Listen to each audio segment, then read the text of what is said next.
So I'm Lisa Fitzpatrick. I am the director of the Mad Lab, Motion and Media Across Disciplines. That's not where I am now. I'm at home.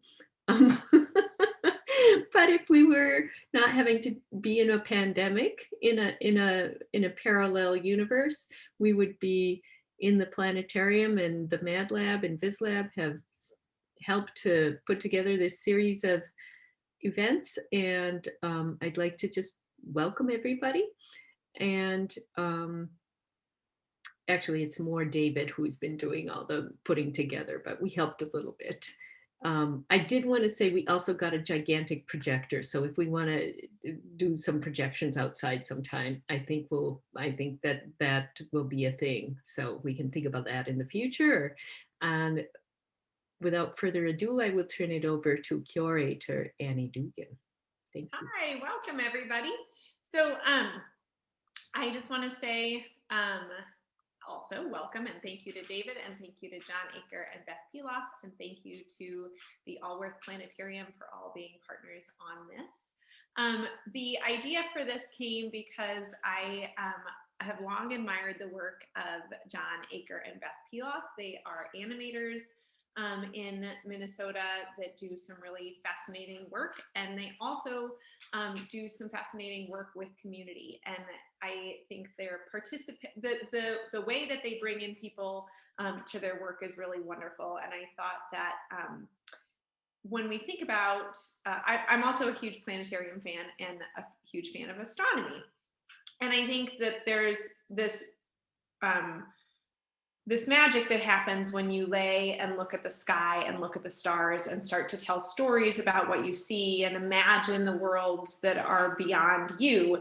And I think that same sort of curiosity and wonder that happens when you lay up and look at the stars can be applied to the work of John and Beth, the way of looking at a dark theater and having these stories come to life through someone's hand, right? Through someone's drawing and imagination. And so this evening is really about storytelling through the sky and through art, and how the two connect and overlap. So we're really excited to be able to be joined by the Allworth Planetarium. They're going to kick us off with a presentation of constellations and looking at a collection of stars.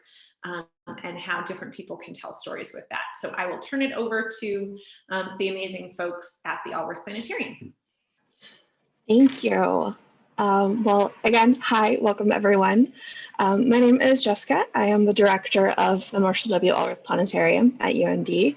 And we also have Lindsay here, who is one of the grad students that works at the planetarium. I'll let her say hello. Hi, I'm Lindsay. Sorry, I stole your intro. So I'm going to go ahead and share my screen. Now, obviously, if we were in the planetarium, we would all be looking at this surrounding us, projected up on the screen, up on the dome. But we can still do some really cool star shows and looking at the stars, even over Zoom, using planetarium software that do just what our planetarium does. It just does it on the computer. And so we have this set up for right now in Duluth. And of course, since it is daytime, sun is up, beautiful, shining, it's a beautiful day out. Haven't had one of those in a few days. It was really nice getting out a little bit earlier today. But since we are talking about stars and telling stories through the stars, we obviously need to get to nighttime. So with our planetary magic, we're going to fast forward time, which I wish was a real power that I had sometimes. And we'll watch the sun slowly set over in the west. Of course, rises in the east and sets in the west because of the rotation of the Earth. And once it's dark, we will turn off that motion and kind of pause time there a little bit. So as we are looking up at the sky, we see, of course, lots of stars. However many stars you can see really depend on where you're at. how much light pollution you have. There's a lot of city lights or lights in your neighborhood. You may see only a few of the brightest stars. If you can get out away from that to truly dark skies, which we are very thankful to have some very dark skies here in Minnesota, then you can see several thousand stars up in the sky. And these stars that you're seeing are seen by everyone in the Northern Hemisphere and have been seen by everyone for as long as there have been people on this earth. And from what we can tell from the records that we have, people have always looked up at the stars, saw patterns in those stars, and used them in some way. A lot of times it was a means of telling stories, a means of entertainment, because you didn't have electricity or movies or anything back then, and no light pollution, so it was always these really dark, vibrant skies. And so they used these to tell their stories, and had there's also a lot of, oral storytelling traditions, and these helped kind of pass those along. And what we find when we look at constellation stories from different cultures from all over the Northern Hemisphere, we find that a lot of them have stories for the same sets of stars. And a lot of that happens because the brightest of stars in the nighttime sky are very obvious because they're very bright. And so it makes sense that that's kind of what people would see and recognize and want to use because it's very bright and prominent and obvious. And so we're going to look at some of those different stories for the same grouping of stars. And we're going to look at groupings of stars that are up in the north. And there's a few reasons we're doing this. The main reason is a lot of these constellations are up all year round, and they can be easily seen from all over the Northern Hemisphere. And so even if you're not with us here in Minnesota, you will probably see these and can see these all year round.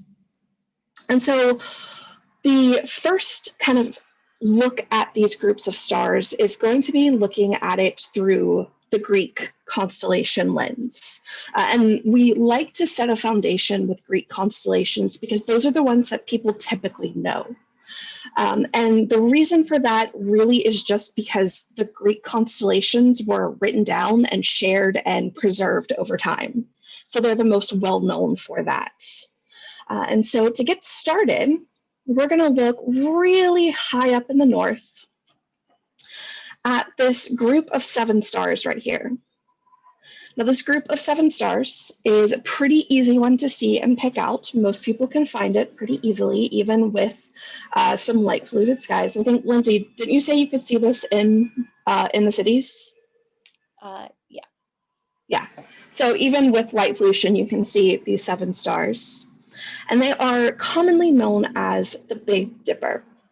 Of course, we have the handle and the cup of our Big Dipper here.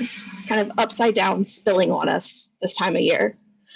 But the Big Dipper is actually not a constellation. As well known and prominent as it is, it's what's called an asterism.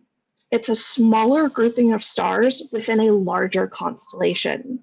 In this case, these are the 7 brightest stars in the Greek constellation of Ursa Major, or the Big Bear. And so to see the bear, that handle of the Big Dipper actually becomes our tail. And we have back, ear, nose, chest, front legs, belly, and back legs. And so that is our Big Bear of Ursa Minor, the Greek constellation. Now, the Greeks have another bear. That's why we have a big bear to designate it, differentiate it from the other bear that we have in the sky, which is the little bear. And you can easily find that by using the front 2 stars of the Big Dipper to point us to this bright star, which is Polaris, the North Star, and the end of the handle of the Little Dipper, which is also our little bear with a big long tail and tiny little bear body. So the Greeks, as we've seen, see a couple of bears here. And they're interesting bears. I mean, we have some really long tails for bears here. And there's a common joke that The Greeks obviously never seen a bear before, if this is what they think they look like. But there is a reason for it. They actually have a story to explain, one, why there are bears in the sky, but also why those tails are so long. And like many Greek stories, it starts off with Zeus, the king of the Greek gods. Zeus is married to the goddess Hera. And if you know anything about Greek mythology, you know that Zeus was not a faithful husband. And that is the start of this story. Zeus ends up having an affair with a woman on Earth named Callisto, and they end up having a son named Arcas. Hera, of course, is really upset, furious about this, can't take her anger out on Zeus, so she decides to get her revenge by turning Callisto into a bear. And so off Callisto goes, living her best bear life now that she's a bear. And her son Arcas is left to kind of grow up without his mother. And as he grows up, he takes an interest in hunting. And so one day while he's hunting, he comes across this big, beautiful bear in the woods and doesn't realize that this is his mom. All he knows is, bear, I need to protect myself, and he draws his arrow ready to shoot. Thankfully, at this time, Zeus was kind of checking in to see what was going on, and was able to come down, and instead of just stopping Arcas, he decides the best thing to do is to turn Arcas into a bear as well. And so now there are two bears, and Zeus is feeling a little bit guilty. So he wants to make it up to them, and he decides the best way to do that is to place them up in the sky as stars so that they can live together forever, since Arcas did initially grow up without his mom, and now they can be together for the rest of eternity. But to get them up there, he had to pick them up by their bear tails, spin them around, and fling them up into the sky. And that process of being spun and flung is what stretched out those bear tails, giving us our big bear, which is our mama bear, Callisto, with her long stretched out tail. And our little baby bear here is Arcas, her son. And so that is the Greek story of the bears. And the Greeks weren't the only culture to see animals out of these sets of stars. Looking a little closer to home, the Ojibwe also see several animals here. In fact, the Ojibwe use a lot of the same stars that the Greeks did. And what the Greeks saw the big bear, the Ojibwe sees the fisher, which makes a lot more sense since fishers do have long tails. And Fisher is up in the sky as a thank you and an apology to Fisher. So the story goes that winter was lasting way too long, just something we know pretty well here. Thank you, Lindsay, for that line. I stole it from you. And so the Ojibwe people asked Fisher to go find out what was going on, because Fisher's cousin was in charge of the changing of the seasons. And so Fisher and a bunch of his friends go on over to his cousin's, and he sees that his cousin has all of the summer birds caged up. And that's why the seasons aren't changing, because he's not letting those summer birds free. So they get into this huge argument, big fight. Fisher and his friends end up winning the fight and set the summer birds free. Seasons change, everything's wonderful, except his cousin is really angry at him and decides that he needs to pay Fisher back, and he ends up attacking Fisher and unfortunately killing him. And so the Ojibwe people, as an apology and a thank you for his sacrifice and for helping the seasons change, put him up in the sky to honor him. And so this same set of stars here is the Fisher. And this set of stars is not a little Fisher. This is actually a loon named Monk. And actually, I don't know why I didn't do this. I can show the art. I forget that I have this sometimes. There we go. The Fisher and the loon, our little bird here. So lots of cool things there. Other than animals, there are a lot of other things that are seen up in this region of sky. I know the Babylonians and the Norse both see the group that we call the Big Dipper and the Little Dipper as a set of wagons. To the Norse, the Big Dipper is the man's wagon, usually thought of either as Odin or Thor's wagon. And then the little wagon is the woman's wagon, sometimes thought of as Freya and her wagon. But one of our favorite stories, and I think I'll let Lindsay tell this one, just to give you a little bit of break from my jabbering on, comes from Korea that involves this set of 7 stars. Are you good to tell that one, Lindsay? Yeah, sure. Okay, so there was this woman and she had 7 sons. And one night, one of the sons woke up in the middle of the night and noticed that his mother was gone. And he didn't really think anything of it at the time. And so he just went back to bed. But the next night he woke up again and his mother was gone again. So he's kind of wondering where she's going every night. And so one night they kind of wait until she has left and then decide to follow her. And so they follow her across a field and a river that she swims across. And finally she ends up at this old woman's house and she just goes inside and sits down and they just talk. And so the brothers kind of realize that their mother needs a friend to talk to sometimes. And this is where she's been going every night.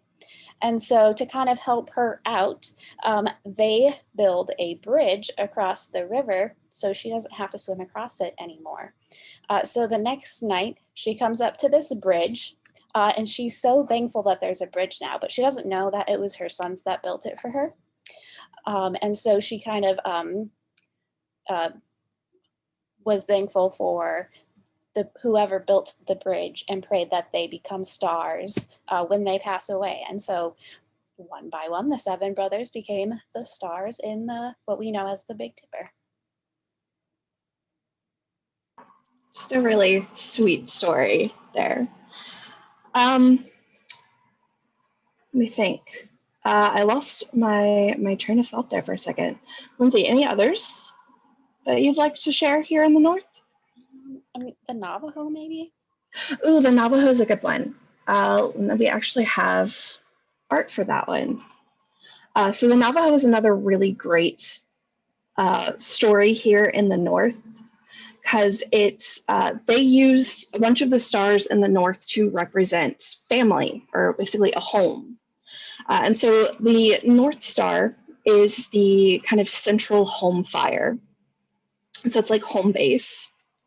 The stars, many of the stars that we saw as kind of the Big Dipper or the Big Bear or the wagon or all of these different constellations, they see as the revolving male. And he's supposed to represent everything that's, a man is supposed to be in Navajo culture.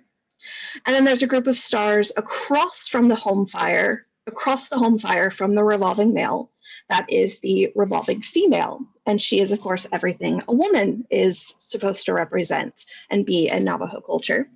And so together, the revolving male and the revolving female, as the night goes by, revolve, I'll make it go a little bit faster, or spin around that central home fire. And this is all kind of home for them. I think I will do one more. I don't want to dominate all of the time, and I might have gone over my time already. I get so excited talking about this stuff. But the last one I want to show is the semi, because I think it's just a really fun kind of picture and story they have going on in the North. Again, the North Star here to the Sami is kind of like the great sky pole. Since if we watch over the course of the night, all of the stars kind of rotate around this point, they see this as like the point that is holding up the sky, where there is this giant sky pole holding up the sky above us. And then on this side, where we had our Big Dipper, is a hunter, and opposite from him is is it a caribou or a moose? Caribou. I think it's a caribou, and you can see the caribou's antlers here, and then his body's kind of walking along the horizon right now. But this scene is this hunting scene with this hunter trying to hunt this caribou, but he's having to be incredibly patient and make a very careful shot because he wants to make sure he doesn't knock over this central pillar, because if he hits it and knocks it over, the entire sky is going to crash down on us and cause the end of the world. And so this is all about just this patience that this hunter has as he's trying to very carefully line up a shot and not cause the end of the world. And I guess that is a fun end for our star show, talking about the end of the world. If you just saw that little white spot kind of go across the screen there, that was a satellite. Yes. You can always see probably a few satellites every night if you stay up long enough. Yeah. If it's moving and not blinking, it's probably a satellite. Moving and blinking is a plane. But yeah, so hopefully now next time you go out at night and look up at these stars, you will have all of these different stories come to mind, and also maybe make up your own. That is one of the beauties of the stars and the constellation, is there is no right or wrong way to see them or to use them or tell stories with them. It's deeply personal to you and your culture, and do what you want. Use the stars to tell whatever stories you want to tell. And I will stop there. Thank you so much to Jessica and Lindsay. Yes, everyone can applaud. That was just fabulous. Thank you so much. And what a way to set the stage for John and Beth. So I am going to turn it over to the amazing artists, John and Beth. Hey, hello, I'm John. And I'm Beth. So, and we have a presentation we're going to start out with. So I'm just going to share my screen on that. So what we're going to do, just so you know, I'm going to start with this presentation. We're going to talk about ourselves, our work in animation, and maybe a little bit about stars too, and representing them. And then Beth is going to do a demo of her Lightbox sand animation setup, which is right over here in the same room. And then I'm going to do a little kind of demo for how you might want to do some animation with your phone and a cardboard box right here on the table. So and then if you want to, we have a couple of our films too to show, just so you can see kind of what this stuff ends up being after we kind of play around with it in the computer. So and then if people have any questions, we'll answer those. So if there's nothing else first, I'll just go into the presentation. So I'm going to share my screen and share let me see, share screen. Where's this basic share screen? Oh, maybe I'm going to start the presentation, then I'll just share that. So we'll do it that way. Sorry about this. Okay. Now get to screen and okay. It's at the bottom left.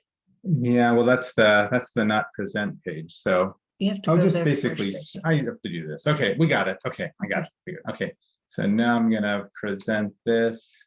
Okay, so animation and us, it should be saying on your screen with our names. Okay, so I'm going to start out about me. So I like to do stuff with paper cutouts, and basically starting out with stop motion animation, moving things on paper, and photographing them and then putting it all together in the computer. I started making animated films when I was about 10 years old, and this is a long time ago. And neighbor gave me an 8mm camera, so it actually used film, photographic film in it, and you had to wind it up. It didn't use batteries; it was a clockwork camera, so you wound it up, and you didn't have a frame release for doing animation, so I had to just flick the switch really fast just to get a little bit, just a couple of frames going. So I got this camera The father of a friend gave it to me because he wasn't using it. And I was reading all about animation. I made my paper cutouts, set them up on the floor of my bedroom in the basement. And I filmed for weeks. And then, when you film on film, it has to go to the lab. You take it to the pharmacy and drop it off there. And a couple weeks later, you come back, get your film. I put it in the projector and there was nothing on it, nothing at all, because I didn't use enough light. So I made a big mistake, but I learned a lot by making mistakes, how important light was for doing film and animation. So I made these movies when I was a kid, and eventually I evolved to making clay characters. This is a movie called The Planet, and clay dinosaur eating things, and would show them to myself and my friends in my bedroom on projecting the film. So Beth, do you want to just say a Sure. word about yourself? Okay. Yeah, I've been doing animation not quite as long as John. I got into it maybe about 12 years ago, after having already been doing video production for a number of years. And that image on the left is Hey Linda Berry, which is the very first animation I made in close collaboration with John, something we did together. So I started out doing more stuff in the computer, and in just the last few years, I've gotten into doing more stop motion work too. So more hands-on with the camera, kind of in that style that John was talking about, except with a digital camera and not with an 8mm. And so this one underneath is actually a combination of stop motion sand animation and computer animation. You can probably tell which is which. And so this is my sand animation setup. So and this is what you'll see in a minute. But so it's a light box, a homemade light box, and then the camera mounted above, and then the camera's connected to the computer. And so it's just taking lots of just a pile of sand. So these individual grains of sand, and kind of moving them around as a group. You'll see kind of how that works in a minute. Okay. So in a little commercial, we do animation and video work under Green Jeans Media. It's our little company for doing our production. And we also do lots of teaching. This is me working with kindergartners doing stop motion animation on a tabletop.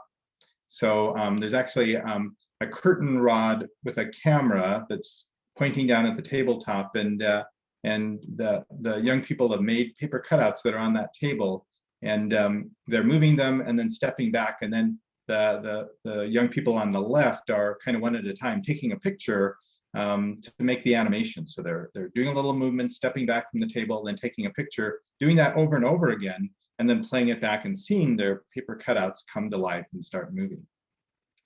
So the work we do is called downshooter animation. So it's stop motion animation. We're actually using physical things. The camera is above. The camera is just kind of on the same level as Beth's head here, and looking down and shooting onto in this case, a light box, onto some kind of surface or desktop. Often when you think about stop motion animation, you think about like 3D puppets on a tabletop or a set. So downshooting is kind of doing it flat on the tabletop. Here's my downshooter setup. It's kind of lost in this picture, but there's a camera kind of right in the middle looking down at the desktop. And sometimes I do different setups. So here I have a little webcam on a light box with a kind of a TV set frame, doing some animation in a bigger setup. So animation is kind of a solitary thing. So it's lots of fun to try to do it on a big scale with people.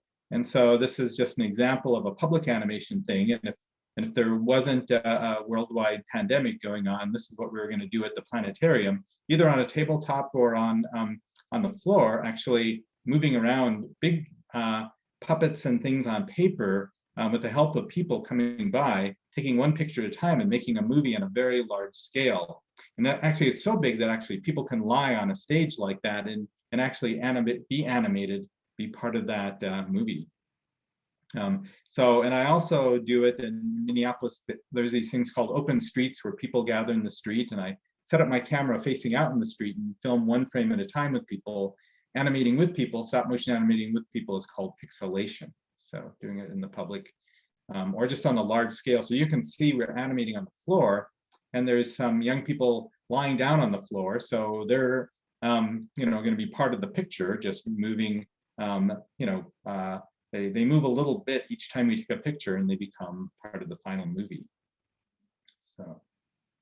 So what is animation? We've been talking about animation, but what is it?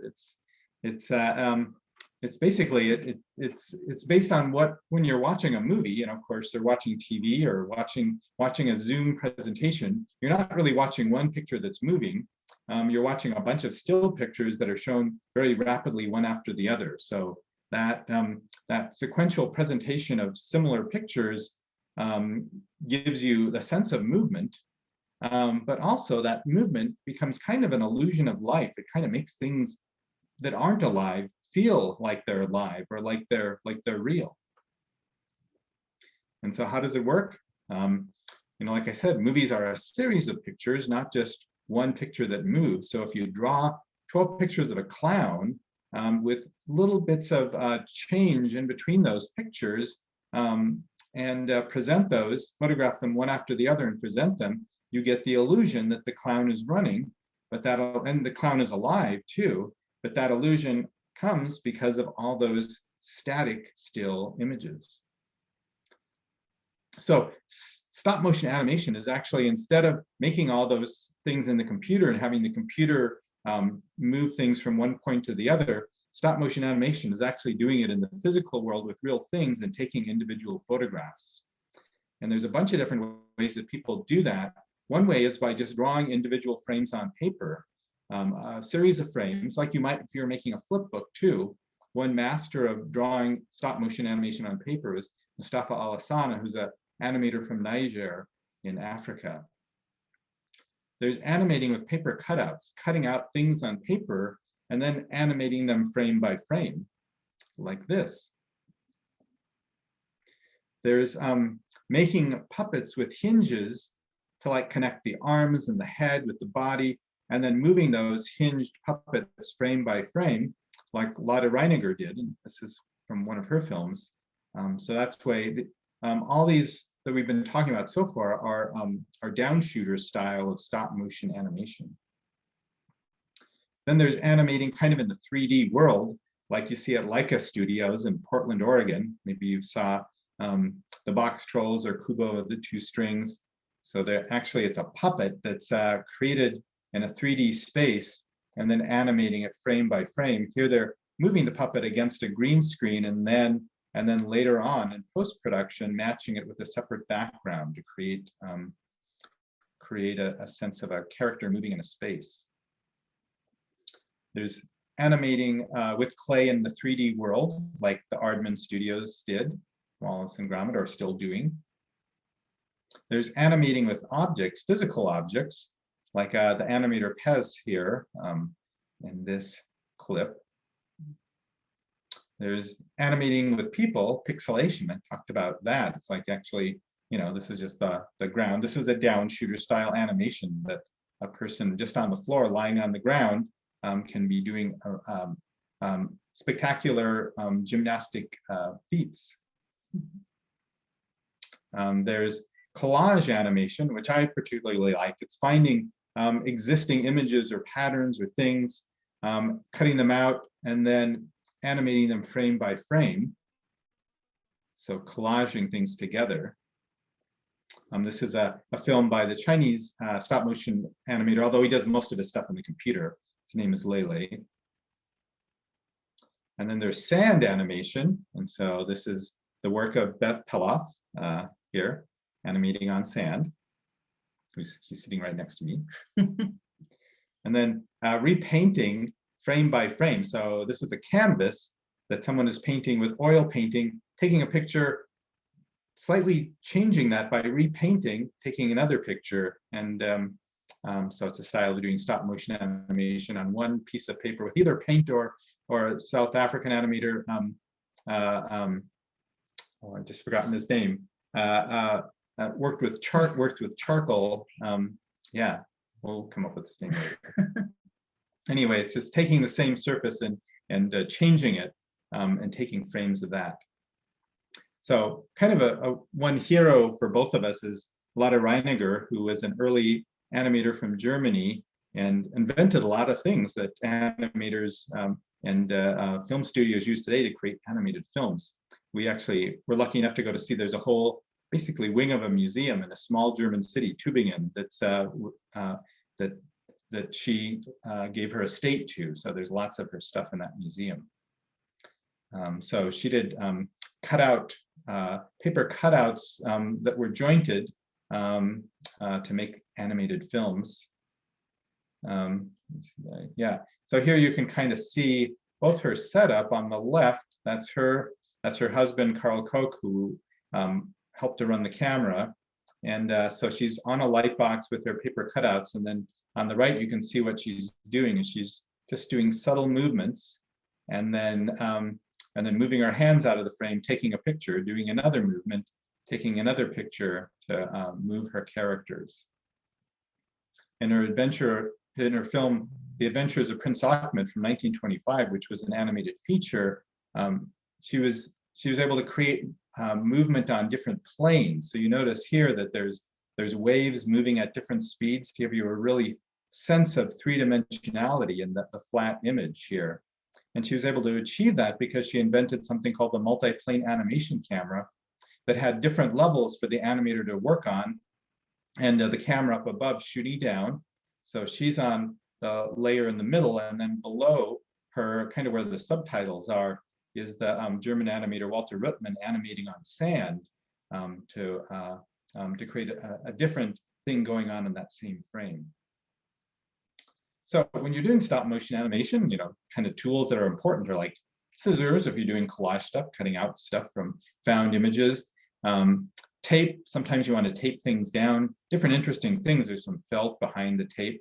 And then if you're going to do what I do, like animating with your phone or something, if you use the headphones, you can actually use the volume plus and minus buttons to take the picture instead of having to press on the phone to kind of save yourself some movement of the phone.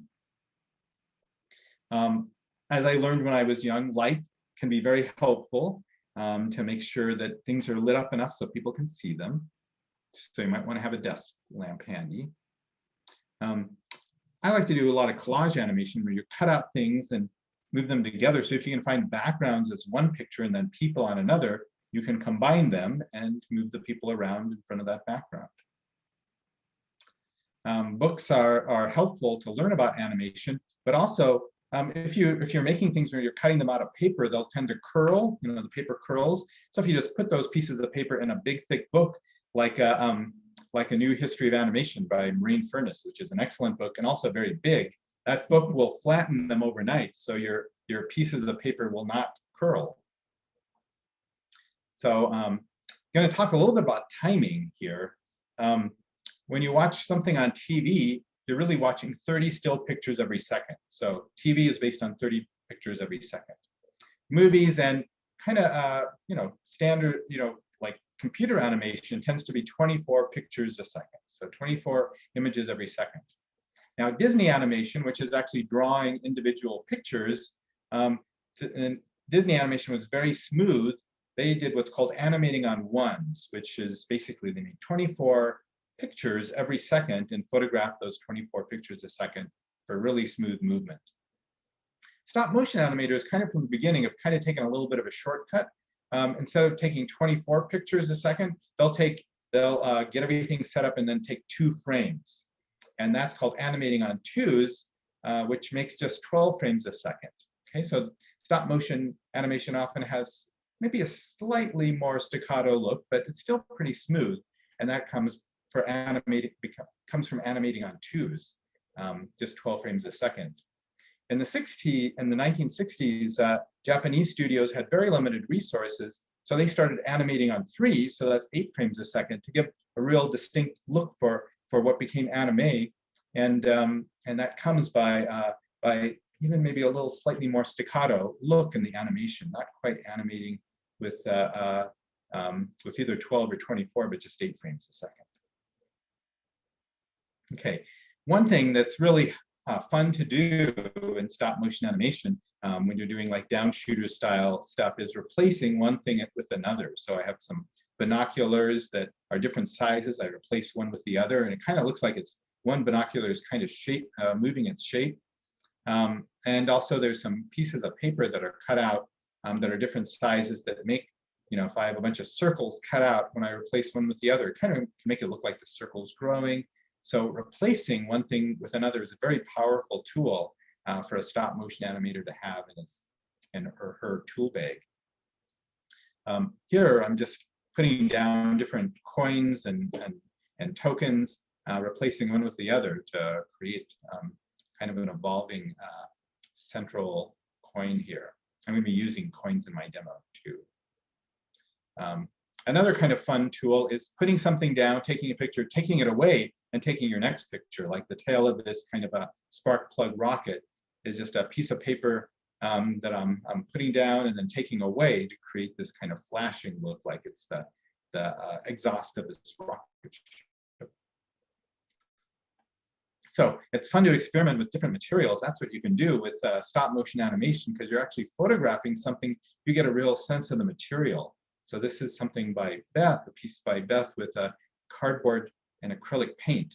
So you're getting a very, I mean, the thing that I think both of us love about stop motion animation is that you can kind of almost feel it. It's just because of the materiality of it. Do you have anything to add? Okay. And here it's watercolor paper, sand. So often what we're doing is making things with, you know, the things we're going to be showing you and then combining it in the computer. So this is watercolor paper, sand animation, some cutout parts that are all filmed separately, you know, and combined in the computer.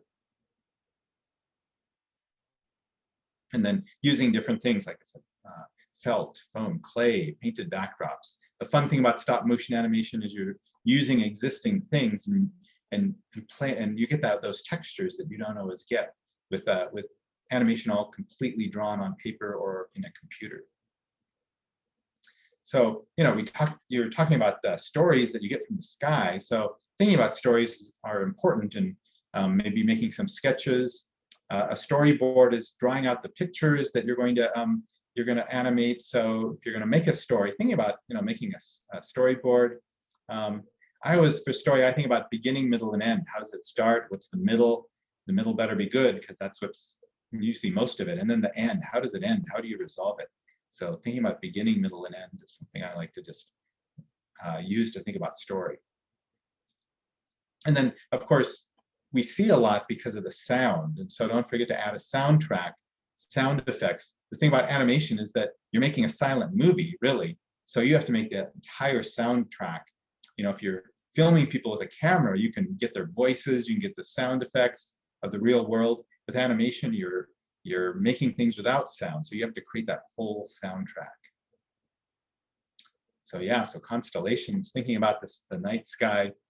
I have memories of visiting my mother's parents, my grandparents, on their farm in southern Minnesota, and my grandfather was you know, Norwegian farmer and very hardly ever talked. But I remember a couple times looking up in the night sky with him, and he would like be telling me all the stories, the Greek stories of the constellations in the sky. You know, we see all this mess of stars, and we try to connect them, and we try to tell stories with them. And so it's kind of like what making movies out of existing things, you know, found objects like we do. It's a little bit like that. You know, we want to connect things and make stories about them. So look at that. That's a warrior up in the sky. Kind of imagine that. Or one of my favorite constellations is the Big W, the Cassiopeia, which really doesn't look necessarily like a queen, but it's just so, I always just see that big W in the sky, and that always makes me happy. So actually, I'm gonna experiment with the Big W in my animation. My little animation test. So that's the end of the presentation. I'm gonna stop sharing that. And no, before so the next thing is going to be Beth's presentation. Are any questions or comments before we go on to that, or should we just go on? There's a chat. Is there questions? Oh, there's questions in the chat. Okay. Oh, William Kentridge. Yeah. Okay. Oh, William Kentridge. Oh, thank you, Annie. Yeah. Yeah. Okay. So, should we just go on to Beth's part of the Beth show? Sure. Okay. Yeah, no, that was Okay. fabulous. That was a great encapsulation. Okay, great. So, so I, for some reason, I'm not able to share this one camera.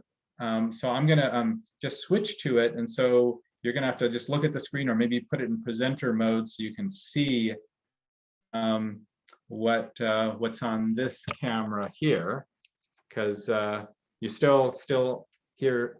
You're still hearing me? Still seeing us? It sounds Yep, good? yep. You look Okay, great. good. You can see the setup Okay. and you can hear it. So Thank here's you. our, yep, so we're in our, here's kitchen here, and okay, I'm gonna move this chair out of the way. So, and this is Beth's animation setup. Peter went to sleep, so she's bringing it back alive right now. So, so yeah. So Okay, yeah, you so want I to just kind of introduce Yeah. what. So this is a homemade light box. It's just made out of, laminated flooring and particle board and sorted hardware, and then the glass top is just a tabletop that you can buy online. So if you have a glass top table, it's the same glass. And then I just added kind of an opaque background to it, so that it creates, it's not clear glass anymore, but it's kind of opaque. So so that's just the privacy film like you can get at the hardware store, and then also some tracing paper on top of it to make it really opaque. And what you're not seeing on the other side is all these little tiny LED lights that are kind of stuck all along the edges, and then that creates this glowing box that then I can put the sand on. So so this is just regular beach sand. You can see, and it gets all over everywhere. And there's lots of different types of sand. This is kind of a darker sand, because I wanted to look kind of like a night sky. So I was going to do the Big Dipper and then the Little Dipper, and it was really fun just now hearing like all the other stories about these same groupings of stars. That was really cool. So certainly be thinking about those other stories as I'm animating these groupings of the stars. So I've just done a few frames ahead of time, so maybe you can just kind of see. It's about almost 2 seconds, so it's going to go really fast. Maybe I should, let's see, is this the repeat number 6? I think this is, we'll repeat it. Let's see if I play it. Nope. Which one is the repeating button? It's this one. Oh, okay. Yes. Okay. Okay.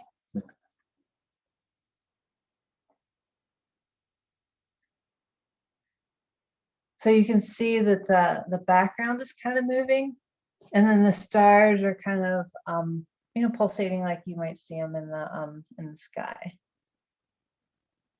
So so I'll just do a few more frames of that, and then bring on the little dipper, and then maybe I'll show you. I have like a little cheat sheet here.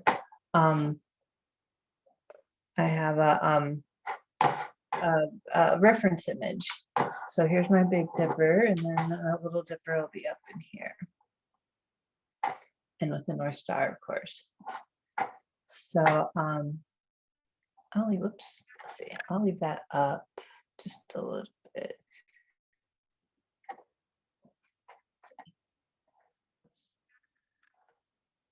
I see what I did. I turned this other one on, so I don't want it. There we go.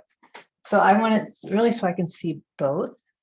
So I can see that reference image, but I can also see the sand. And John, you're kind of watching the time. Or should we? Yeah. Okay. 4:50. So yeah. Okay. So how long will we go? I don't know, maybe like another 20 or another 10 minutes or so. Okay, Is that sounds good, yeah. So, so I don't know how far we'll get, but just so you can kind of see this technique. So, so the sand, I'm just gonna mess it up a bit and then fix it. But see, if I put my fingers in it, you know, it makes kind of this texture, and I can just kind of fix it by, well, hopefully, maybe not, by just taking like this flat part of my hand, kind of the smoothest part of the hand, and try to pat those down. So you can see though that even though I kind of fixed it, you can still see it still changes it. So so to hide that, what I'll just do, and which I was going to do anyway, because for each frame the background is kind of moving a little bit. I'm putting a sock on my hand. I'm just doing that like it's a normal thing. I should explain to you what I'm doing. So you know how I just touched it and I kind of put fingerprints in it? If you do it with the sock, you're less likely to get those fingerprints. You can still, sometimes you get a little bit of a wrinkle in the sock will do it too. But so I just kind of press this down. You can see that's kind of changing my stars. So I'm going to have to put those in again. So I'm just patting it down. That's what makes that background change. So I'm off the sock. And here's where I do my reference image. Okay. So. Oh, and what's the tool you're Oh using yeah, there? this is just like in an art store, like a blending stump, I think. And so it's like a pencil, but it doesn't have lead in it, and it's not going to scratch. It's just paper, so it's not going to scratch your glass. Although I keep managing to scratch the glass with the sand, though. Sand is a little rough on your glass. So I'm just putting the stars back in. And you can see this is a pretty slow process if you're doing 12 of these a second. So so this is a little remote control that comes with the Dragon frame. It's pretty cool. And then I'm hitting that record button twice. That was the thing John was talking about, animating on twos. And then I'm going to do it again. I'm going to pat everything down. I'll try to do a little faster. So you can see I'm going a little too fast and I'm changing the background a little bit, but that'll be all right. I mean, it adds a little interest too. But you don't want to change too much because it can be distracting. Let's see, maybe I'll see if I can do it with the sock still on my hand. Save a little time. And so it's easy for the stars to kind of move around a little bit. So let's just see. Okay, my reference image looks like they're close. And oh, I have to remember, so it's easy. I'm gonna take my pictures. I'm hitting it twice. And it's easy to, you spend so much time making a frame and then you forget to record it and you go on to the next one and you basically destroy your previous frame. This one, each frame is fairly similar, but if you're doing like a motion, like if I was, like the demo we saw where you saw the stars kind of rotating around the man and the woman rotating around the North Star. Like if I was doing that in animation and I lost a frame, oops, sorry. And I lost a frame, then it would kind of wreck the animation. I have to go back and do it again. So that's one thing that's interesting about the sand animation is that you have to destroy your previous frame to make a new one.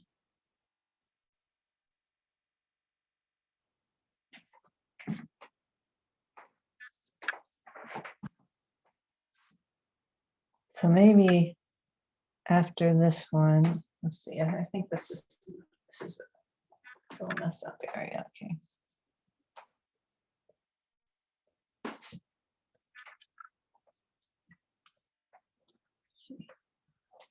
So it looks like the stars are in the right spot. I'm gonna record that twice. So now maybe I'll start to bring in the little dipper. So I'm going to take a smaller tool. What I do with that?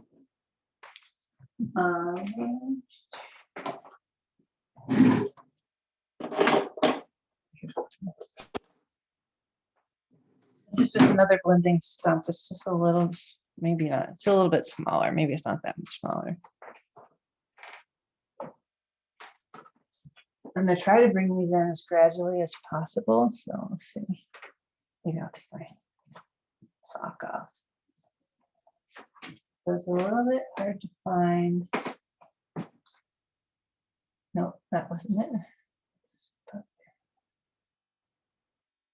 So fix this one. Okay, so I'm going to try to make it as small as possible.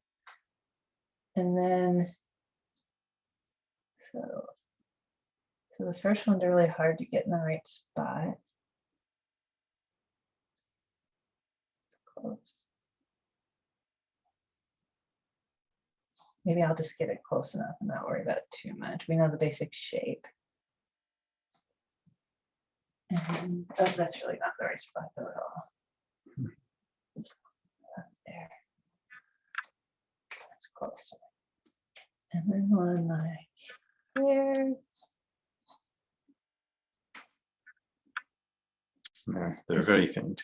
Yeah, you can really see them and not, but Yeah. that's kind of what you want though, because. But I can see how the last two, the Big Dipper, kind of point up toward the Polaris too. Yeah, oh, so I have that kind of in the wrong spot. Let's see. Yeah, so down. And I can't remember if I did the padding down. I don't think I did I? No. But yeah, there you're just moving between the previous frame and the one you're making. Oh A yeah. little back and forth. Yeah, yep. So that's a way to just kind of see how they look together. So actually, I'm going to make these a little bigger because then I'm going to pat them down and that'll make them small again. Is that right? Yeah.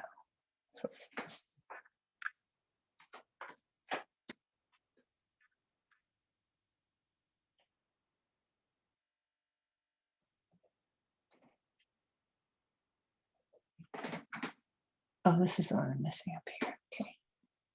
Okay. So now I'll take my sock. And again, I want these to be pretty. So why do you pat it down every time? Well, I think, did we talk about it before? The patting it down is what gives you the feeling of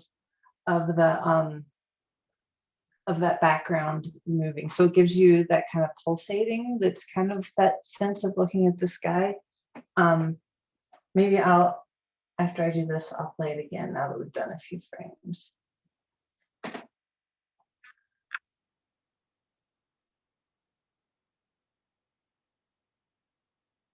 Oh, I just lost all my stars. Okay, so I think, which is okay, we kind of want these to be mainly disappeared and then they come back.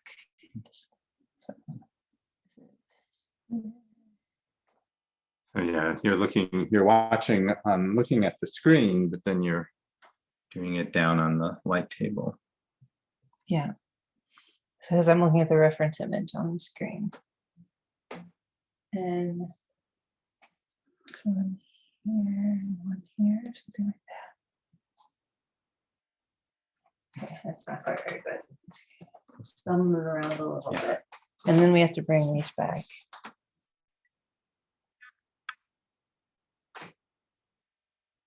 We'll make these nice and big and bright so they stand out. Did you use an online plans for the light box, or was this sort of, I mean, I guess you can find it if you just Google light box, or is there a specific sort of light box animation that you have to search for? You mean of where did I get the plan for how to build the light box? Is that what you mean? Right. Yep, exactly. Yeah, there's Well, if you did a web search for sand animation, what you would find actually is, and I can do this while I'm talking, but what you would find actually is not animation, but sand performance. I don't know if anybody's heard of, I can't remember her name, Ksenia. It's a Ukrainian woman who was on like Ukraine's Got Talent like a number of years ago. It was a big deal. She did like a sand performance where she had a light box and she made made these different sand images that she drew in the sand kind of transform from one to the other. So it wasn't actually animation, but just drawings that then kind of morph into other drawings. Not sort of frame by frame like an animation, but you should check that. If you just did a search for sand animation Ukraine's Got Talent, she would come up. Anyway, so that's a long story, but the point of that story is that the sand performance is a big thing. It's a much bigger deal than sand stop motion animation, but it's a big deal like in Eastern Europe. But anyway, so there's this Russian guy who's like a sand artist performer, and had a video of how to make a sandbox. So this is based on his. To make a long story long, but it's basically his design, which is, I mean, I did lots of research and that was like the best and easiest to follow design. There are lots of like really talented carpenters who make beautiful boxes that I did not have the tools or the skills to do, but this is a really simple one that gets the job done. So a shout out to Artur Peloff of Russia, who made this great box design. So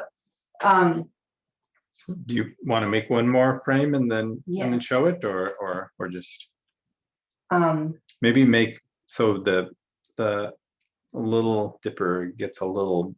Yeah, well that would that would definitely be the next step. Okay, so I'm going to do the pat down first so I don't lose my stars. Let's put them in again.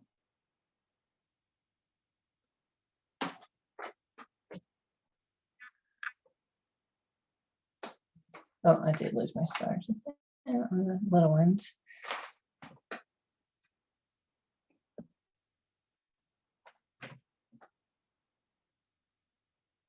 Is that right? Oh, nope. That is not a star. I didn't think that seemed quite right. There we go. Okay, that's bigger. Oh, I have the little. Let's do the big one.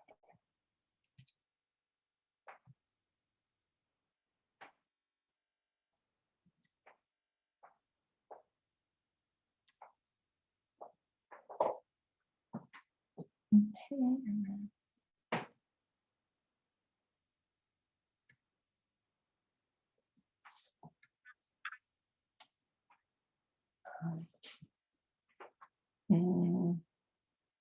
Is that it? Yes.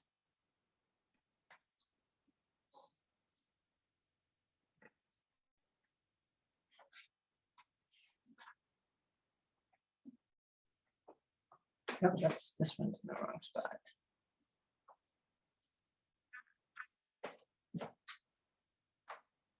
It's still there. That's still really in the wrong spot. Okay, where?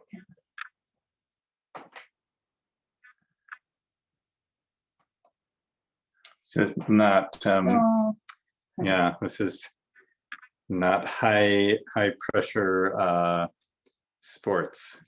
Yes. Okay, and you see that I'm doing, my sock is dipping in and it's making a little divot in the sand. So that's a little supernova somewhere in the okay. Yes. So it is maybe hard to talk and do this at the same time.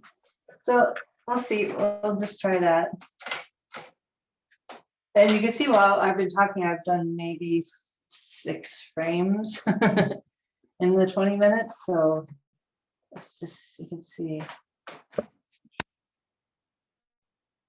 We might take the reference image down. Oh, yeah, yeah, let me turn that off.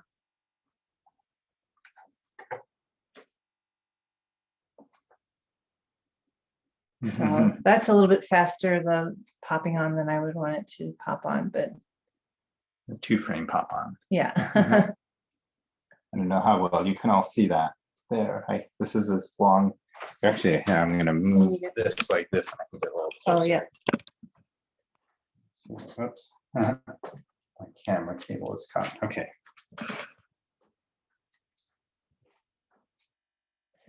There, so, but down kind of at the bottom. Actually, you were just playing the last few frames. That's what I thought. Okay. Yeah. So I think that was the So I'm oh, be, I think I yeah, turned that the button, yeah. Okay, this is gonna be better. Yeah. Yeah. There Okay. we go. I thought that was so fast. That's still not. Oh yeah, but see, Yeah. it goes so fast. You see, they have And the it's- 2 frames. Yeah. So the little dipper just kind of pops in at the end.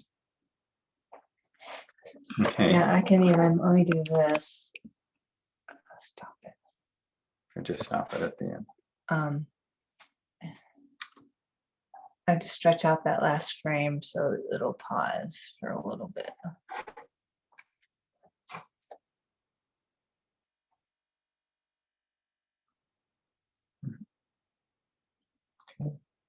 Okay.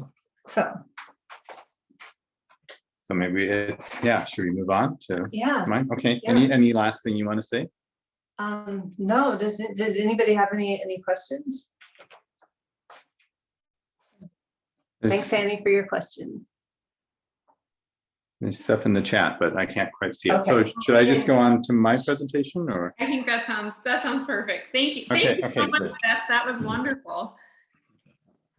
Switch the camera here. Okay. Actually, maybe I'll use this camera for a second just to show what I'm going to be doing here.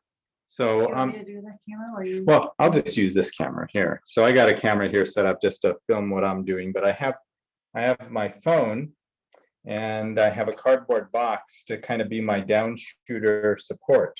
So I have the stage under here and then I have a desk lamp. So I'm going to turn that on to provide some light there. And you can see I made a few things already. I cut out a couple of rockets and I have some coins to be Cassiopeia. I could use like a background like this from a magazine, or I could just use the blue here. And then maybe in the computer, I might actually do a chroma key and cut out the blue and replace it with another background. So like maybe the stars. So cutting out some stuff. So I'm going to switch to the other camera now and show what I'm doing. So, okay, so on my phone, I have downloaded a program. Just a second here, let me get this up, called Stop Motion Studio. And there's a free version. So if you go to the App Store and download Stop Motion Studio, the icon of it, and load it up on your phone, the icon is like an old-fashioned movie camera. So you press on that and you go into Stop Motion Studio, and there's some, you can, these are other projects I've been working on, including what I'm going to do here. I'm going to do a little, I'm going to start it out, but then show you I already did my little animation in advance. So if you're starting out, you hit the plus to make a new project. And I'm going to set my phone here over my stage, which is the coins on in the box on the piece of paper. And the important thing is that the camera on your phone here has to be over the edge of the box. I like to kind of put it a ways over the edge here. So kind of support my phone. And I have to do like one of these two to get it right side up.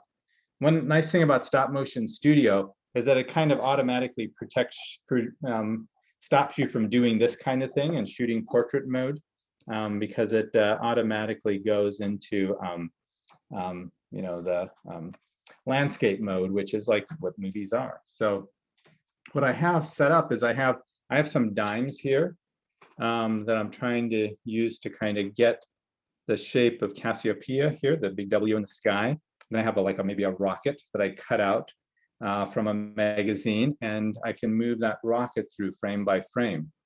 So to create a kind of twinkling effect, what I have also is some nickels and maybe even a quarter that are a little bit bigger than the dimes, and they allow that kind of replacing one with the other will kind of give me a little bit of a twinkling sky. So let me bring this up. So when you load up Stop Motion Studio into a project, if you're doing it on the phone, you have to press the camera button here to go in the camera mode. And then you have this red button to take one picture. So you're taking one picture at a time. This control on the left side is called the onion skinning. And so, you know, what Beth was doing with her reference image was bringing it up faintly so she could see it and her sand on the light box. She was doing that with a similar onion skin control. What in the case of mine, what I'm going to be able to see is my previous frame. So I'm only going to have time to get a couple frames, and I'll show you the full animation. I'm going to put my rocket just on the edge of the frame here. And so I'm going to try to keep my hand out of the light and take a picture. So that's one frame. I could take two, but I'm just going to do it on ones. And then I'm going to take one of my dimes out. Now I can faintly see, can you kind of faintly see where that dime was before with the onion skinning? I'm going to put a nickel in instead and take a picture and move my rocket a little bit. Maybe put that back as a dime. So I'm replacing things to kind of make it look like the stars are kind of winking and blinking. And maybe I'll make that onion skin a little bit easier for me to see. Move the rocket a little bit. Take my picture with the red button. So once again, it's kind of tedious. Oh, there I can see where that nickel was, so I can move that dime into place. Maybe I'm not going to twinkle one. I'm going to move my rocket a little bit further. Now, what I did is I found a beard on a statue and cut it out. So I'm always looking for interesting things, like the rocket is actually part of a Tabasco sauce ad where I just cut out part of the bottle because I like that color with the green and the red. So I'm going to put that little tail in, and this isn't going to be very smooth, but and then I'm going to take it out the next frame, and I'm going to replace this dime with maybe the quarter, Canadian quarter. So that's a little bit bigger here. So it'll twinkle. I'll just do that much and kind of show you what that looks like. I'm going to go into my settings here. There's a few things I can do, like put it on in the play, the loop mode here, like Beth was doing. So if I play it, it should loop it. So I have that rock. I made it really move a lot over those couple frames. So it kind of really shoots forward with that little plume. But the coins are kind of almost blinking because they're getting bigger. Kind of see that effect. Now it's going really fast because with Stop Motion Studio, if you click on the little gear here, it gives you your the speed, the frame rate. So what I'm doing is I am it looks like I was on. What I like to do is animate on 2s, which is putting this on the 12, because I got just a few frames. They're going to go really fast. Okay, but that makes it nice and smooth. The default on Stop Motion Studio is actually 5. When you load it up the first time, it's 5. You're going to see the difference there. It's going to be look a little choppier. It's going to go slower, but it's just a little choppier. So if I do that for a while, so what I'm going to do is that little arrow back allows me to go into different projects. I've kind of done this already, the whole thing, and I'm just going to click my thing here, make sure it's on loop mode. So I'm just going to play it, this scene, and it'll be the stars with the rocket kind of going through, and they're kind of sparking, and sometimes they're even disappearing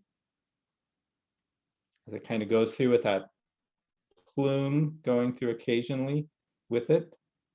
And And of course, what I also did is I cut out some star shapes to put in there every once in a while too. So I'm replacing things to get those stars in that constellation to look like they're kind of sparkling, and then just having my rocket fly in between them on its journey. So maybe that would be the middle of my movie. I could go back to the beginning, and I could, if you press on a picture, you get some options. One is move the camera to the beginning. I might do a first scene of the rocket launching, perhaps, and then maybe at the end, I do another scene of the rocket returning to its base. So beginning, middle, and end with my story. So Stop Motion Studio is the software I'm using.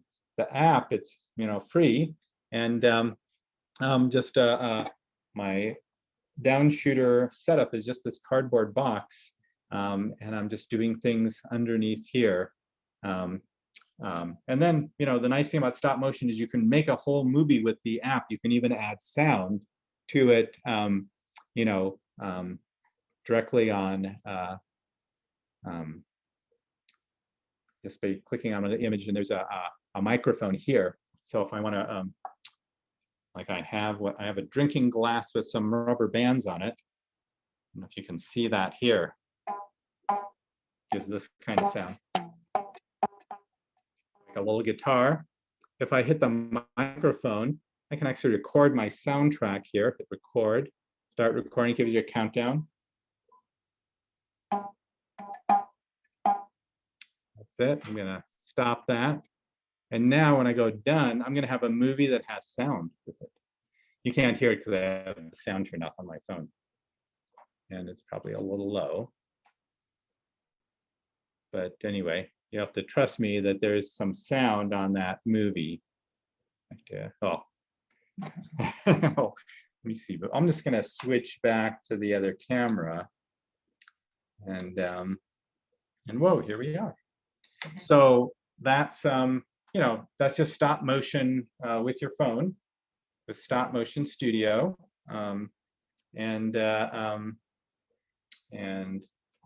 let's see, I has sound on there, so you should be able to hear it. Oh, I was hitting the wrong button. Bring the sound up. Let me just see if.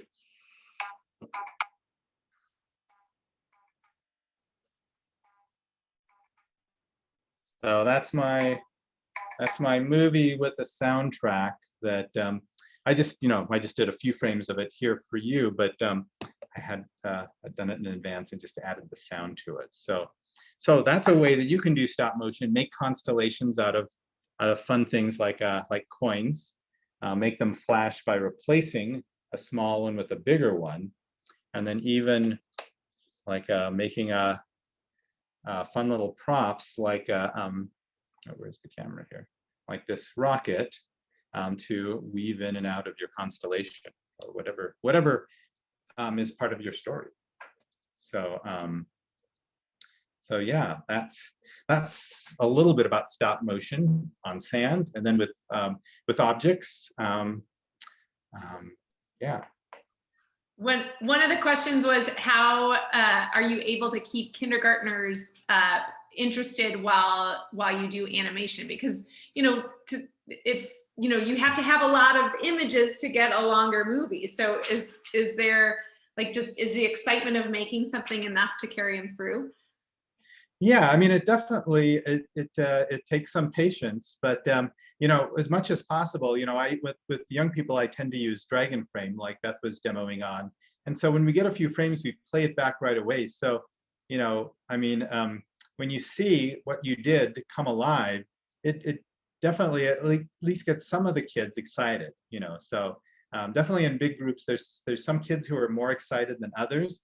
Kindergartners are a little bit of a challenge, but the other thing is just that we do it in a way that's very athletic too. In a way, you have to stand back, and there's people give commands, everyone away, like stand back, take, and then everyone move your thing, and everyone has to go in and move their thing really fast, but just a little bit, so those kind of things, having one of the kids be the director and saying to do this, usually people are moving their bodies a lot. That's why I like doing it on a big scale, because you have to move your body and you have to, that kind of keeps you awake and keeps you a little active and engaged doing it. So that's one thing.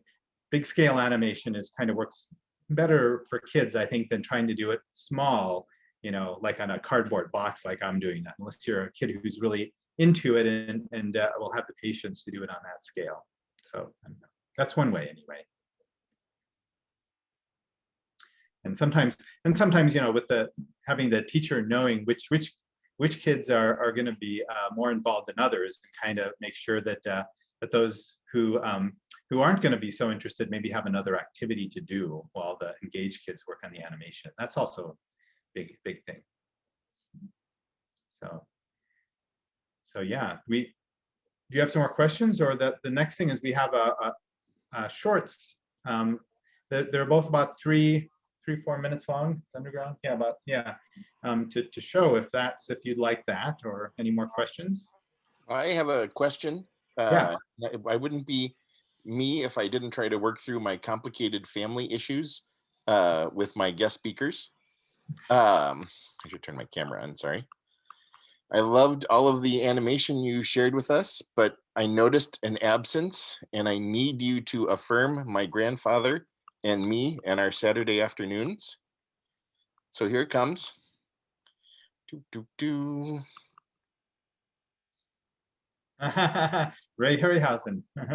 Thoughts for me about my favorite of all animators? Do you have any thoughts? Any? Oh, yeah. No, I mean, it was people like Ray Harryhausen and Wallace O'Brien. You know, watching King Kong, Mighty Joe Young, those all the great Ray Harryhausen films that got me interested in animation. You know, so I mean, you know, the effects that he was experimenting with, you know, I mean, he was, you know, we do stuff where we composite images one over the other by like with the coins. I was filming on a blue piece of paper. I go into the computer, I can replace that with my star background, and it looks really great. What Ray Harryhausen was doing with that with the skeleton battle scene is that first he filmed the actor battling nothing, you know, and then projected that image on the background, and then animated a skeleton to match the actor frame by frame. So he was animating and doing it, you know, as a, you know, in old movies you see all the time rear projection, where you can definitely tell that the actor is not driving a car, but is in a set, and then there's a projected image behind the actor that looks like they're kind of in a car. But Ray Harryhausen was doing that frame by frame with rear projection and animating puppets. Oh wow, I didn't know. So it's that dynamation. That's what it is. It's basically filming the scene in advance, and then so he's doing compositing, what's called compositing, where you combining different you know, animation with film stuff. He was doing it right on the set with his puppets, and having to get the lighting right and everything to do that. So that's all pretty astounding, you know, doing that on film rather than today's special effects where it's all done digitally, you know, on the computer. So yeah, and just you know. So you love him too? Yeah, and you know, and also working mostly, I mean, you know, when you see a Leica production like the Box Trolls or Kubo and the Two Strings, there's a huge crew. Look at all those names at the end of those movies. Harryhausen tended to work mostly solo, or maybe with a couple of assistants, you know. And he was, of course, Wallace O'Brien's assistant on Mighty Joe Young, which is how he learned how to do all that stuff.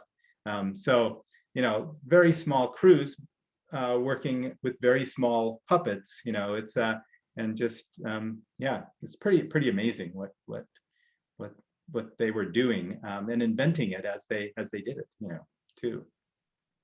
Do the two of you dream in animation? No, I never have. I don't know. I don't know if I dream in animation, but I sometimes I dream in film, where I have actually, you know, shots, you know, that there's, oh, this is a this is a tracking shot, this is a close-up. You know, I sometimes dream in shots, but I don't know. But I don't know if I necessarily dream in animation, but I look at things and see how can I animate that, or what can I do with that frame by frame to make it involve it in something I want to do, I guess. Can I ask, I'm just going to ask one more question, sorry. Okay. It's partially because David brought up at the beginning that one of the next planetary series is going to be Tina doing sound. And I don't exactly know, David, I just heard at the beginning, but I was wondering if you and Beth could talk a little bit about the project that you've done with the composers, where it matches a composer with an animator, and how that works. Do you want to start? Because that is a great lead into Underground, if you want to show Underground. Yeah. So the one I'm going to show is actually a collaboration with a composer, kind of a different kind of composer than like most often it's more of a classically trained composer. This you'll see from this video that this composer is a little bit different. They're a spoken word artist, kind of hip hop artist. So it's just a little bit different than what most of the movies and scores are. But it was really great working with them, where we started with I think they sent me some artwork that they liked, and we kind of had a conversation. And so the idea of the film actually came partially from talking to my composer Dua Sala, and I'm losing my train of thought, but anyway, so it was a really great experience for me, because it was a really collaborative process that we kind of influenced each other. So after Dua sent me the score, kind of an initial score that was pretty simple, it's just sort of a little bit of vocal and mainly kind of the piano part that you'll hear.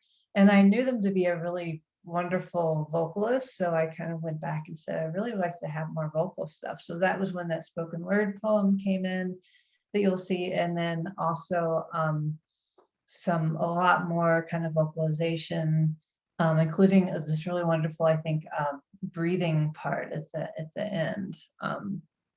So it was really a back and forth, which is a great process.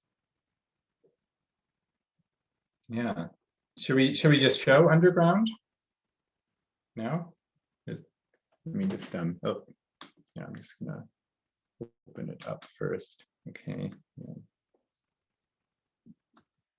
Okay, so you're not seeing it, but I have it here, so I need to share this. Okay. So thanks for bearing. Okay. Underground, and we're going to share the sound. So hopefully you'll hear it.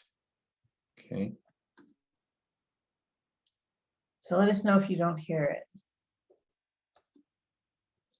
Oh, where's the play button? It's underneath the. Oh. Here we go. Yeah. So we're not hearing it. The sound is muted on the bottom left side. If you see the little. Oh, okay.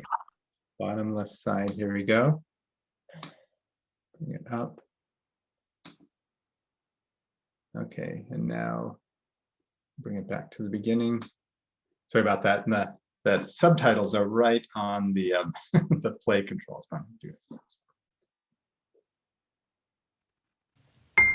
Sunbeams bleed me out in the mornings until I'm floating in a path of dead skin cells. Or I guess it's something like a trail of breadcrumbs. At dusk, I tuck my tail between my legs and wonder. I wonder if I'll ever be old enough for you to swallow my memory or rid these thoughts out of regret. I doubt it.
Okay. Anything you want to say, or any questions for Beth? So how, well, that was, using the sand table, and you talked about combining it with some computer animation too. How long was the process for making that piece? I don't know, maybe a few months. It was fairly fast process. I mean, there was a deadline because of that project, but also, I don't know if you can tell, but there's really a lot of repetition in it. Like, there's really only a few frames of the rabbit that were repeated. And there's the looking straight ahead rabbit, and then there's the profile rabbit. A lot of there's a lot of repetition in it. So the sand part didn't take quite as long as maybe it seemed like it might. And then it was just putting it all together in the computer, which was a little faster.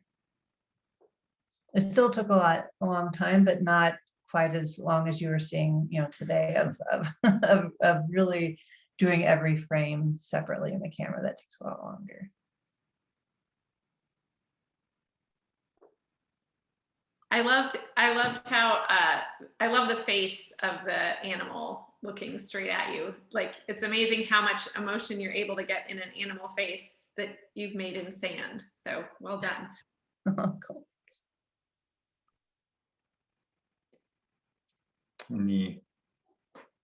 Any other comments or questions or things you want to say about it? No. Yeah.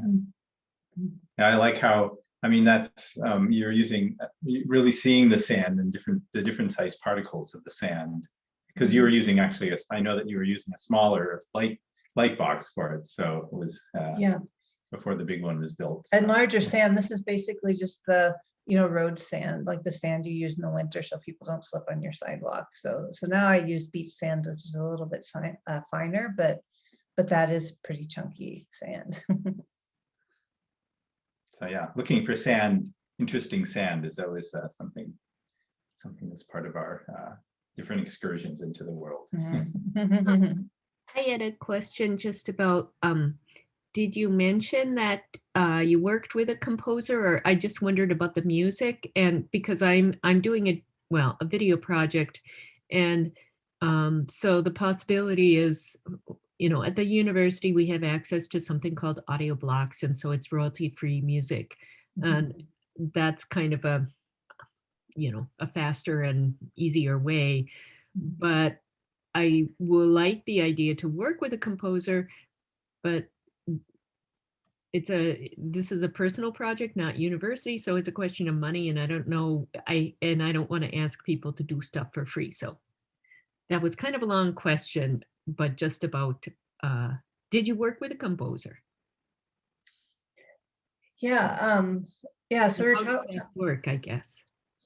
Yeah, it was a project where both filmmakers and composers sign up, and this is advice for you, is that they're always, it's called Composer Fest. It's been going on every year for quite a few years, and there's always a lot more composers who sign up than filmmakers. So people, I think what you'll find is that people who do music want to do music for your project and might very well do it for free, or for just the thing that they're working for you and that their music is being part of this movie. So yeah, so the composers sign up, the filmmakers signed up. Sometimes you kind of meet the person at a mixer, sometimes you're just paired with someone. But I don't know, my experience has always been, when I ask someone to do music, they're like, oh yeah, I want to do it. And I almost never have money to give them, because most of the projects that both of us do, these projects, we you know, like very occasionally we get a grant, but mostly they're just stuff we do on our spare time. So. But I do want to say, so it's just a totally different experience working with the composer versus using the royalty-free music. That was something I've always done up to that point, and just assumed I would do that my whole life until that that project came up, and suddenly meeting these composers and seeing what they can do, you know, just by how they respond to your video, and just, you know, kind of the very sensitive responses to the work, which is, it's just such a great experience. Now it feels just a little strange and awkward just to put the royalty-free music on it. Yeah, I don't love the royalty free. That's kind of, yeah. And so is Composer Fest, you had to go there, like it was in Utah or something? Oh, no, it's basically based out of St. Paul. So but people can contribute films and scores from all over the country, and people have, or all over the world actually. Yeah. So. Yeah, I mean, we've done both, where you meet in person with your composer, or where it's just a phone call, or maybe it's just email, so you don't have to be in the same place as them. Yeah. But there's usually a theme, you know, that your film has to address that theme. Mm-hmm. And sometimes when I've done it, I've talked to the composer beforehand. Sometimes they just want me to make a movie and then they do the score to it. So it's kind of varies between the person, kind of. Yeah. Yeah, I work with students a fair amount, and that way, you know, we can showcase their work. But yeah, okay. Then I also wanted to say that I've done like I play with everything. I do a little bit of everything, which people here kind of know about me. But I have I did make a coffee animation with coffee grounds, and that was kind of fun. And then I developed this. I haven't been doing this for a few years, but I wanted to do the sand animation because I had seen that that woman, you know, the grand sand animation of the Ukrainian woman, you know, Yes. whatever it was called. And so my version was, I got a 9x9 Pyrex pan, glass pan, and put it on a light table, and then just did stop animation of that and that was with just beach, or it was sand from like a hardware store, like like what you put in a sandbox. So those were my coffee animation on my counter and sand animation in a Pyrex on a light table. But that's a really good point, that you can do sand animation. I mean, now I have this really nice light box, but when I first started, well, actually Underground, which you just saw, was made with an old picture frame. So just, you know, I went to Salvation Army, they have all that old art, you know, different old prints, and you just take the print out of it and the backing, and you have all of a sudden a little box to put your sand in. And then I just put that on a light box, like what you were saying, and then had an animation stand. But now I found like this box, it's like an old crate that somebody was just getting rid of, and so you can also use that as a you know, a box to prop up your camera on. So there's different kind of similar to what John did with the cardboard box. So there's lots of ways that you know, seeing my setup, it looks pretty complex, but you can definitely get into it a lot more simply than that. So it's great to hear what you were doing with the Pyrex. Yeah, no, it was kind of fun, and it was a little group of us that was just like, okay, how can we do this? And so that was what we came up with. And I this is a funny thing. I do dream in animations, not very often, but every once in a while. But I've never tried to animate my dreams because I even remember when I was a kid, there was something that was like a very brilliant spotted leopard. And it was a cartoon in my dream. I don't remember anything else, but I still have that like very, very yellow and black leopard leaping along. That, yeah. So it's been fun to hear you guys talking and, you know, see your work and stuff. Thanks. Thank you. So should I have a piece of mine. I'm find that. Is that? Woo! Okay. I'm going to show, hold on, the sky. Oops. Okay, so I brought it up and I have to, oops. Sorry.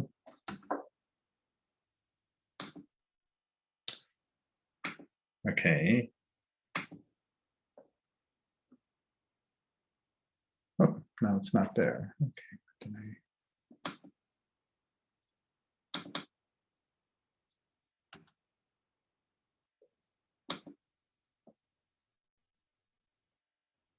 Stop my, oops.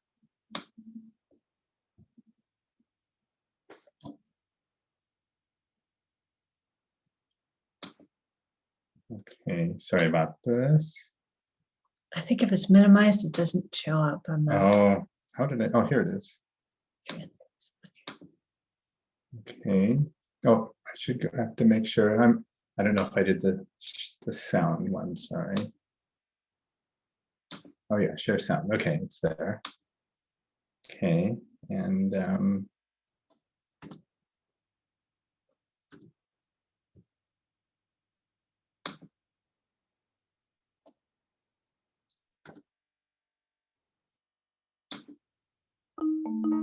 the sky is the limit. We say that, but we also know that.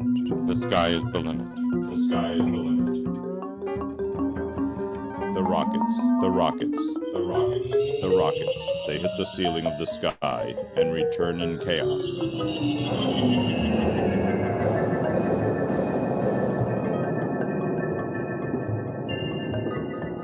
The rocket, they can't find the hole that lets them get further. That's why we can't reach outer space. Somewhere up there is the hole in the sky. Somewhere up there is the hole in the sky. The hole in the sky. Maybe it was built into the sky itself as an escape hatch.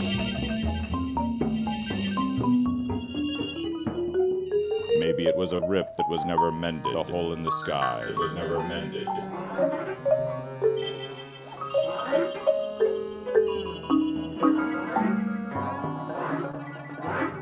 But there is such a hole. The hole in the sky. The hole in the sky is essential.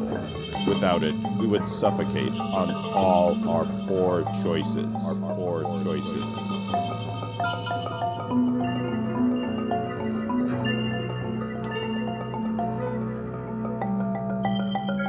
The hole in the sky makes forgetting possible. The sky is the limit. Our poor choices. Forgetting.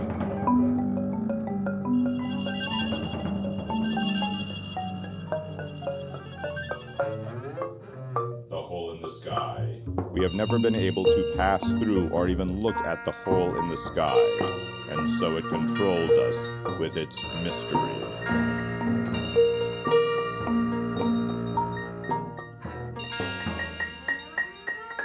Will we ever find it?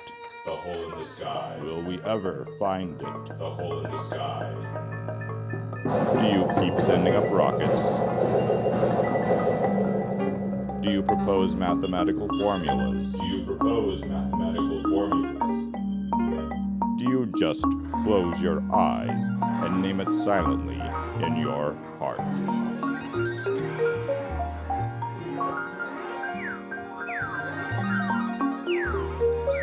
Maybe we don't want to find it, the hole in the sky. Because if we did, we might patch it or make it bigger, or we might all leave through it and never come back. The hole in the sky.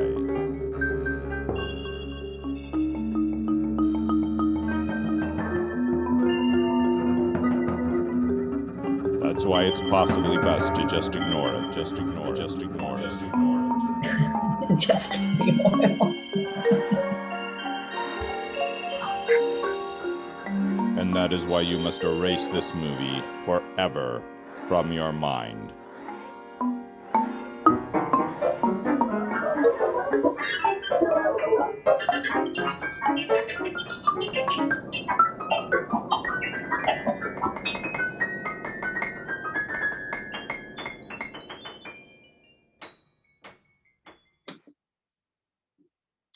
That was another composer collaboration kind of project with my friend Andy McCormick, who's has a group called Dreamland Faces, talking about dreams, and they do a lot of he and his wife and a few other people do a lot of soundtracks for silent movies and live performances. I don't know if they've ever played in Duluth, but they're pretty amazing. Okay, so writing teacher finally has an intelligent question to ask. The credits say cartoon and music, right? Mm-hmm. In my head, there's like a poem in there.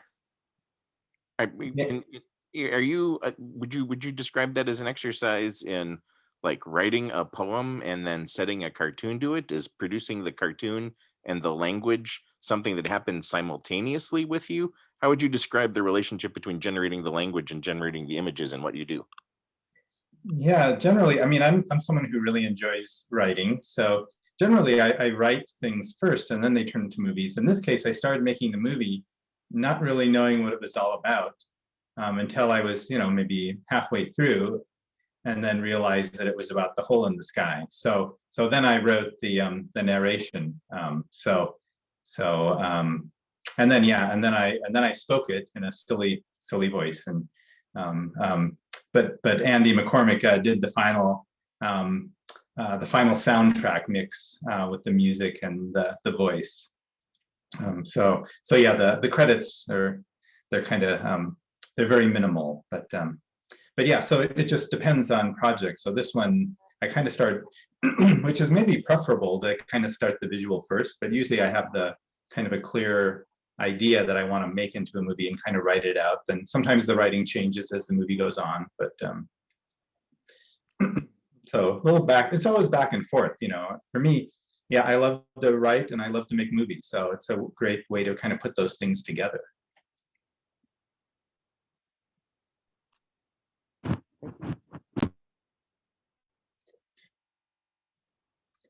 Did you have another question, David, or?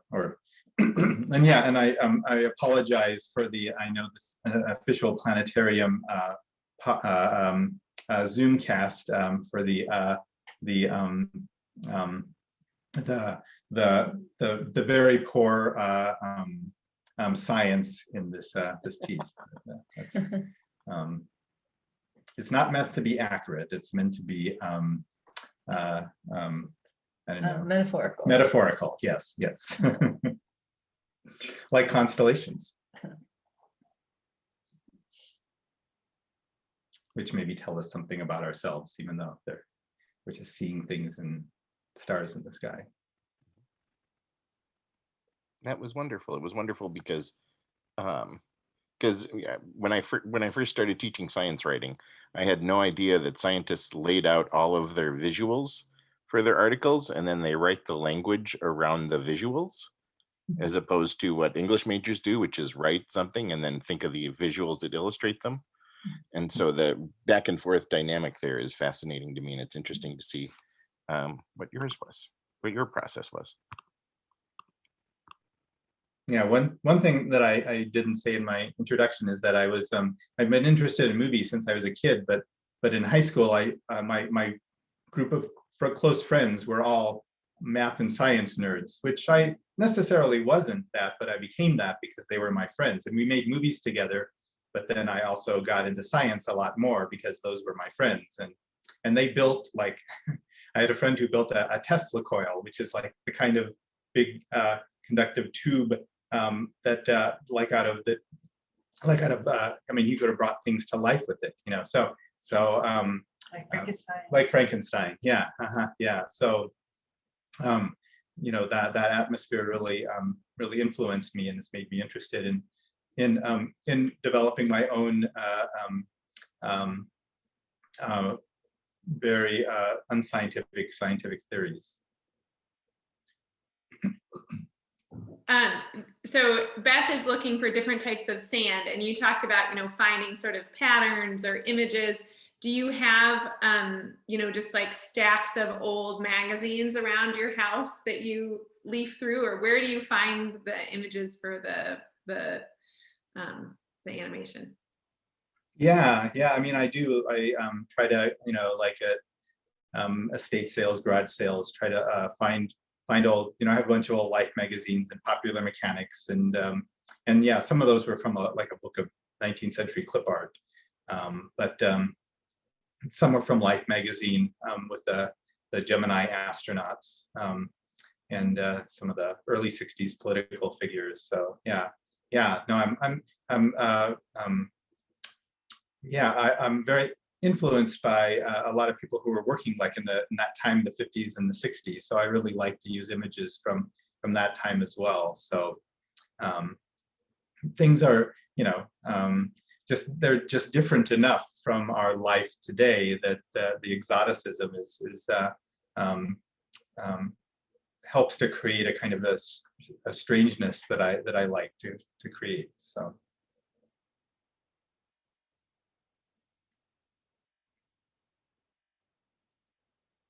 Well, are there other questions? I think we're nearing the end of both our time and the event. So I want to say a huge thank you and have some time for everyone to do a clap.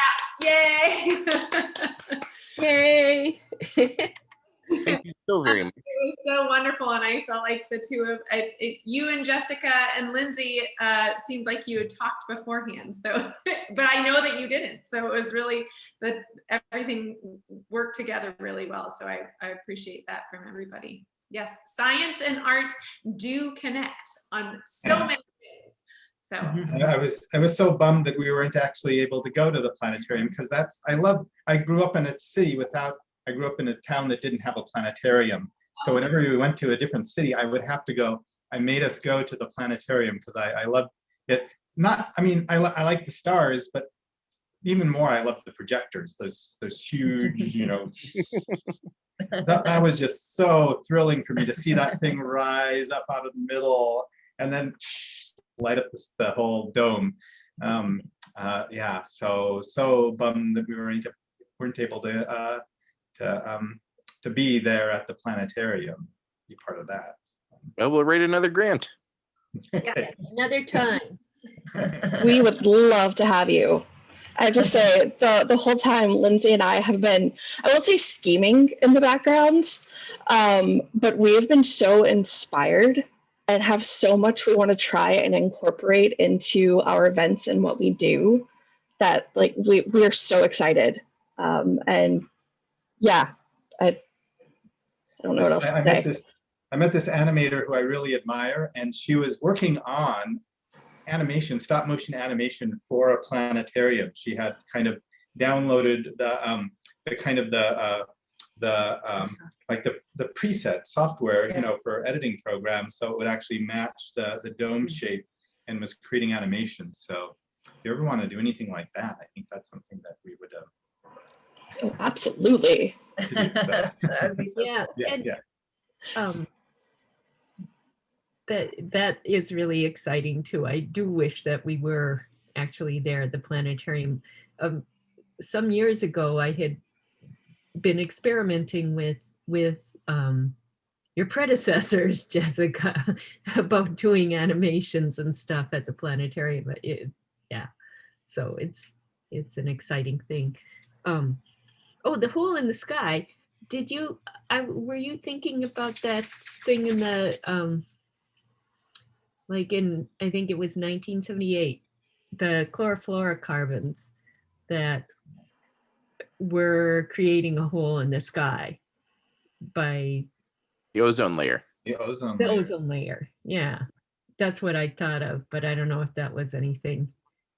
that was my growing up, yeah, definitely. So that was probably there, not necessarily consciously, but yeah, I never, yeah, I'm not exactly sure where the hole in the sky actually came from, but it was, yeah, at some point it was there, and it was probably influenced by that, the whole ozone hole. Yeah, yeah.